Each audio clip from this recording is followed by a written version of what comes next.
সকলের প্রিয় ছোট্ট শ্রিয়ান। আর আজকে কিন্তু আমি তোমাদের সাথে অনেক গল্প করব, অনেক কিছু তোমাদের সাথে আমার শেয়ার করতে চলেছি। তো ভিডিওটা কিন্তু অবশ্যই তোমরা একেবারে শেষ পর্যন্ত দেখবে, তবে কিন্তু তোমরা বুঝতে পারবে। তো তোমরা ভাবছো নিশ্চয়ই আমি এখানে কি করছি দাঁড়িয়ে দাঁড়িয়ে। আমার পাপা বাজার থেকে এসেছে, ওই জন্য আমি দাঁড়িয়ে দাঁড়িয়ে পাপার সাথে আমাও করছি। আর আমার পাপা কি এনেছে দেখো, টমেটো এনেছে, মাংস এনেছে, শ্যাম্পু এনেছে। আর টমেটো দেখা মাত্রই আমার চোখগুলো গুল্লা গুল্লা হয়ে গেছে। আমি পাপাকে বলছি, পাপা আমাকে টমেটো দাও। আর পাপা আমাকে টমেটো দিচ্ছে, দেখতে পাচ্ছ কেমন। আর দেখো আমার বাবা কিন্তু আমার মাম্মামকে বলছে, তাড়াতাড়ি শিগগিরই ছেলেটাকে মাংসটা রান্না করে দাও। আর জানো আমি আজকে সকাল থেকে পাপাকে বলছি মান মান মান। আমি কিন্তু মাংসকে মান বলি, তোমরা কে কি বলো সেটা কিন্তু অবশ্যই আমার সাথে শেয়ার করবে, কমেন্ট করে জানাবে। আর দেখো আমি আমার মাম্মামের জুতো পরার জন্য চেষ্টা করছি। আমি কিন্তু ইদানিং করে একটা ছেলের দেখে দেখে বড়দের জুতো পরতে শিখেছি। মানে পাপার জুতো পরি, মাম্মামের জুতো পরি, দাদায়ের জুতো পরি, দিদুর জুতো পরি, যত বড় বড় জুতো আছে সব পরি, কিন্তু আমি আমার জুতোগুলো পরি না। তো তোমরা কে এরকম করো অবশ্যই কিন্তু আমাকে কমেন্ট করে জানাবে। আর দেখো আমি কিন্তু মান খাবো বলে চৌকাঠের উপরে বসে পড়েছি। আমি বেশিরভাগ সময় কিন্তু চৌকাঠের উপরে বসে থাকি আর ওইখানে বসে বসেই খেলি। তোমরা কোথায় খেলো সেটাও কিন্তু অবশ্যই আমাকে কমেন্ট করে জানাবে।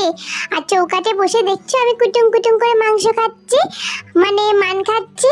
আর আমি কিন্তু অনেক কটা দাঁত নিয়ে এখন মাংস খাচ্ছি, মানে আমার প্রায় সব কটা দাঁতই বেরিয়ে গেছে, দুটো একটা দাঁত বাকি, সেইগুলো বেরিয়ে গেলেই ব্যাস।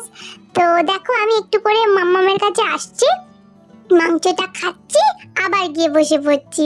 এই নিচেতে বসে পড়েছিলাম, এবারে উঠে বসলাম। দেখছো এটা হচ্ছে আমার ছোট্ট চেয়ার, আর এর উপরেই বসে বসে আমি খেলাধুলা সব কিছু করি। বাইরে কে কোথায় যাচ্ছে সেগুলো সব দেখি। আমি কিন্তু একটু বদমাইশ, কিন্তু খুবই ভালো ছেলে। তো আমি তোমাদের সাথে এই ভিডিওতে আমার আরো একটা বলতে পারো ভালো কাজ শেয়ার করতে চলেছি। সেটা দেখার জন্য কিন্তু পুরো ভিডিওটা অবশ্যই দেখতে হবে। দেখো আমি কিভাবে দাঁড়িয়ে পড়লাম। আমি এরকম ভাবেই দুষ্টুমি করি, সব সময় দুষ্টুমি করি।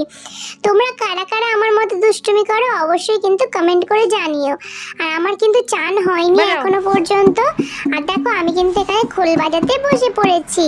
আমি প্রায়ই যখন সন্ধেবেলা আমার পাপা হরিনাম চালায় বা আমার মাম্মাম হরিনাম চালায়, তখন কিন্তু আমি এই খোলটা বসে বসে বাজাই। এই খোলটা আমি মায়াপুর থেকে কিনে এনেছিলাম, যখন আমার বাবার বাড়িতে গিয়েছিলাম তখন সেখান থেকে কিন্তু কিনে এনেছিলাম। আর দেখতেই পাচ্ছ আমি কত সুন্দর খোল বাজাচ্ছি। তোমরা কারা কারা আমার মতো এইভাবে খোল বাজাতে পারো অবশ্যই কিন্তু কমেন্ট করে জানাবে। আর খুব খুব খুব ভালো লাগে আমার খোল বাজাতে, দেখতেই পাচ্ছ। তো তোমরা কিন্তু অবশ্যই দেখো পুরো ভিডিওটা, আর কেমন লাগছে সবাই সেটা কমেন্ট করে জানিও। আর আমি খোলকে বাজানোর থেকে বেশি তোবড়াই, ঠিক আছে? তো চলো আজকের মতো এখানেই ভিডিওটা শেষ করছি, আবার দেখা হবে, টাটা।